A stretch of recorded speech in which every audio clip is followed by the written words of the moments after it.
Hello everyone and welcome back to my channel. In this episode I'll be sharing with you all one of the most regretful decisions I made during a chess game and how you should avoid doing the same thing. So stay tuned to find out what that was.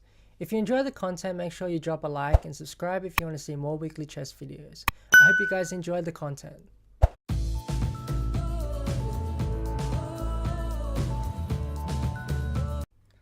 So the following game took place in 2011 Australian Open Chess Championships, where I'd reached this position as black, defending 2 pawns down for a vast majority of the endgame.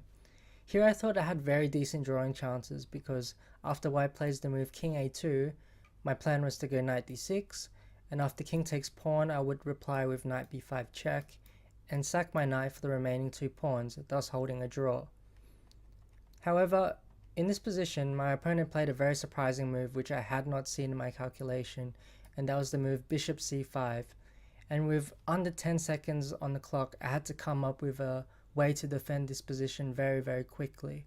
So if you want to try and work out what the best way to play as black in this position is, I'll give you a few seconds to pause the video. Otherwise, I'll show you guys the solution very shortly. Here on 30-second increment, I somewhat panicked because I realized that I couldn't take the bishop because white could simply push the pawn to b7 and then promote. And my knight had no moves because I couldn't take the pawn because bishop takes, and then I can't touch the bishop because the white pawn will always promote and white will just march the king up the board. I also thought that if the king moves back to b7, then white would simply play king to a2, take the pawn, and then march the king to either c6 or a6, and there's really nothing here black could do. So I made the decision to actually resign this position, a decision I regretted immediately after the game finished. Okay, well, after bishop c5, hopefully you did not choose to resign, and you played the only move in this position, which is king b7. So white will obviously march the king up, so we'll look at each king march one by one.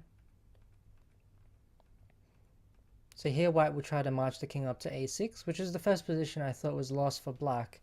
In fact, here black has a very nice defense, and that's the move knight takes b6. Using the idea that if the king takes, then it's actually stalemate, because we have no squares, and if the bishop takes, it's also stalemate. If white avoids it, then simply we're just going to move our knight back to c8, and our knight's just going to go back and forth in this position, and there's nothing really white can do about it. Now let's take a look at the second king march. So if the white king decides to go to d5 instead, here we can... Here, if white goes king c6, then we can play knight takes b6 again, and this is virtually the same thing. So let's say white tries to go king e6 instead. After this, we'll play king b7. White goes king d7. And this was the second position I thought was in fact lost for black. But here again, black has a very nice defense based on the idea of stalemate. Here we can't move the knight, but we can make the only legal move in the position, which is king a8, and again our knight on c8 actually can't be touched, because if white goes king takes c8, then again it's another stalemate trick, and there's actually no way around this for white. I mean, he can go king, if he goes king d8 here, then we'll just bring our king back, and there's really no way for him to make progress in this position. So the correct evaluation of the final position is it should be a draw for black. Well, I hope you guys enjoyed this video, and make sure to always think twice before you resign any position. Better yet, just never resign and play out to the very end. And I'll catch you guys in the next video.